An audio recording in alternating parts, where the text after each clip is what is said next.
Hello guys, గుంటూరులో అయితే 2 రోజుల నుంచి వానలు పడుతున్నాయి. మా మల్లెపూ చెట్టుకి 2 రోజుల నుంచి ఫుల్గా పూలు వస్తున్నాయి. కోద్దామంటే కాలేజ్ నుంచి రావడం లేట్ అవుతుంది, సో నేను కోయలేకపోతున్నా. మా అమ్మ అయితే ఈరోజు నువ్వు కాలేజ్కి వెళ్ళలేదు కదా, కంపల్సరీ పూలు కోయాల్సిందే అనింది.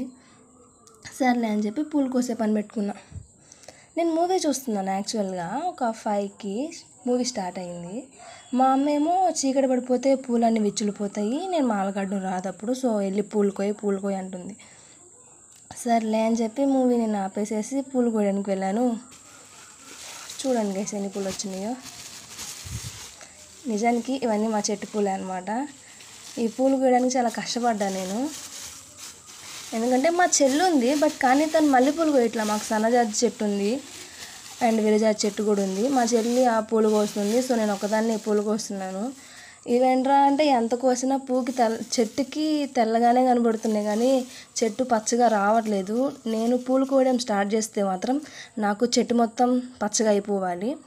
ఇట్ మీన్స్ అంటే ఉన్న అన్ని పూలు కోసేయాలి, బట్ కానీ చెట్టు ఖాళీగా ఉంచకూడదు కనుక 1-2 అలా ఉంచుతాము. ఇన్ని పూలు నేను కోసేపటి నా పని అయిపోయింది.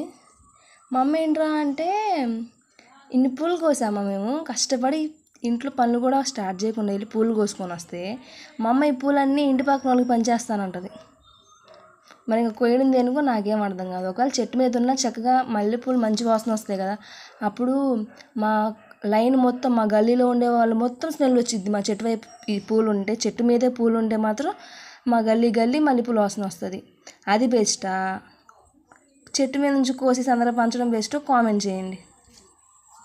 ఇవైతే ఈరోజు మా చెట్టు పూలు అనమాట. ఈరోజు వీడియో అయితే ఇంతే, మరి ఉంటా, బాయ్.